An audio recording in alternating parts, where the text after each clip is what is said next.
I'm with LaTanya. She's another female brewer, home brewer. So what are you entering today? Can I know that? I didn't actually enter this time, but I did come with 4 people. We drove from Colorado. Oh, wow. Out here, so we stopped at breweries along the way. It was awesome. Oh, that sounds like my kind of road trip. Yep.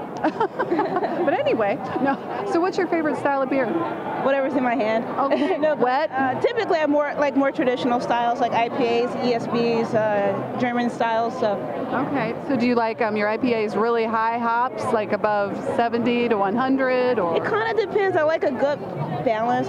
More personal double IPAs because they're more malt forward. Okay. But I'm kind of liking the New England IPA scene right now. Isn't that something else? It's more fun. They're coming out for sure. Yeah. We're seeing them left and right. So how long have you been brewing? About 8 years. 8. Wow. What got you started? I was in between jobs and didn't want to drink crap beer. Yeah. You could be honest. Right, and I just said, well, I think I can make something better, and I did. So it's been awesome ever since. I joined a homebrew club in Colorado, and now I'm co-president. Oh, fantastic. Yeah, so it was a great group of guys, and we're trying to increase our women membership, but okay, so it's a co-ed group. Yep. And that is so wonderful. Yep, and they accept you. Yep. It's all good. Learned a lot, constantly refining my craft, so it's been really fun and educational. Oh, it's definitely a learning process for sure. Yep. But thank you so much. Thank you. And I hope you have a great time here. I already am. I know. Cheers. Cheers. Thank you. Hi there, I'm back with Short Circuited Brewers. We are interviewing female brewers here. And today, right now, I have Roxanne with me. Yeah. Hi. Hi. Nice to meet you. So Roxanne, what inspired you to brew beer? My brother and his wife got my husband and me a homebrew kit for Christmas in 1994. Oh, wow. And we brewed the first batch on New Year's weekend, and we haven't looked back. Wow. What type of beer was it? The first kit was just your standard nut brown ale, nice, you can make a few mistakes and still get a good beer type of kit. Fantastic. But they got us a kind of a premium kit, so we didn't start with just a plastic bucket. We started with glass carboy, and so it was pretty cool. We got into it. I said we never looked back. Joined the club about a year later. Fantastic. And then it snowballed, and I became president of the club. Then we went to a conference, and I got on the governing committee, and it's kind of. You're a big part of the whole background. Yeah, so it's pretty crazy. It's like the hobby kind of sometimes sucks you in, but in a good way. And where are you originally from? Or I'm in Cincinnati. Cincinnati. Mm-hmm. Okay, we're fellow Ohioans. Okay, cool.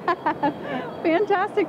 So she started with her husband. Right. We both still brew. Or do we use the same system. We both brew generally separately now, because we both have kind of different focus, different style, slightly different ways of doing things. Okay. What's your favorite style of beer? Do you have one? Or? It depends on the day, the weather, what I'm eating, what kind of mood I'm in. I'm the same way. I can be that way, very much so. Yeah. And then, what system are you brewing on? We have converted kegs. Okay. Legal ones. We have converted kegs, so we can do anywhere from like 5 to 12-ish gallon types of things. We have a variety of different fermenters. We've got stainless conicals, we have standard glass, buckets, and my new favorites are the things like the Fermonster, the plastic fermenters that I can lift and don't have to worry about killing myself or cutting myself if I drop something. Most definitely. The Fermentosaurus is one. Yeah, the Fermonster I think is the one I've got, like the 7-gallon ones and everything. Wonderful. And I like to do fun, crazy things. I am not afraid of doing difficult brewing techniques. I actually enjoy doing decoctions. I enjoy playing with new styles. Like we go on vacation, I get inspired by something. Yeah, and, I was going to say, you're probably the life of the party. They're probably looking for your face when they get to see you. But I love going to, we went to Norway, and we had these Norwegian farmhouse beers with the Kvike style yeast. So I picked the brain of the brewer and came back and made a session strength Norwegian farmhouse ale. And it immediately won a medal. Wow, good for you. Nobody knew what it was supposed to be, but they liked it, so. That is amazing. It's very, cool. Very interesting. But I like to do stuff like that. I actually do like to work with herbs a lot, but not to be an in-your-face herb beer, but to enhance. To really get a balance. I have a basil lemongrass Belgian blonde that I've done that is now a seasonal at one of the local breweries. That sounds amazing. And people always ask, what kind of finishing hops did you use in this? I said none. And they're like, no, really? I said, no, really, because the basil and lemongrass have compounds that are very similar to hop oil compounds. Right, the oil.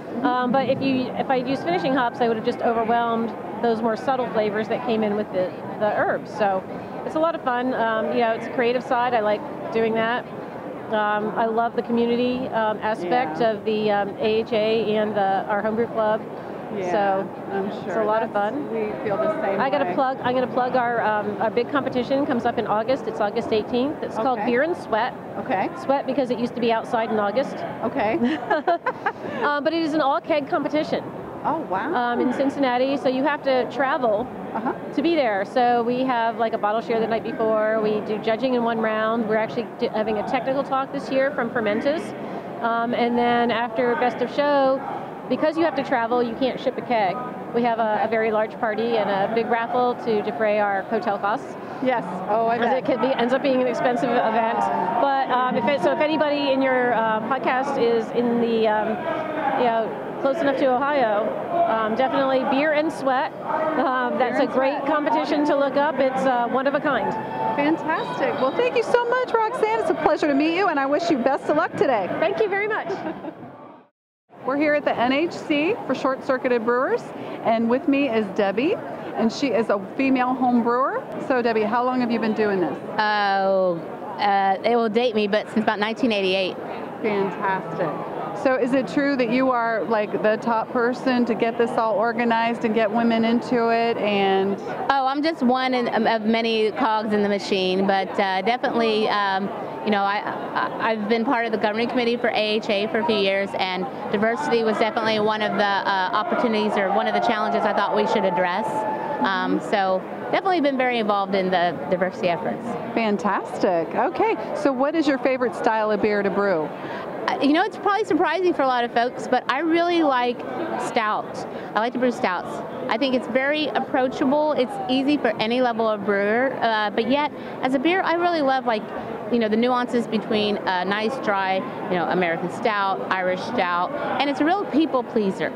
I've made pale ales, I've done, farmhouse barrel aged saison on a wine must, and it was wonderful and turned out to be really great beers.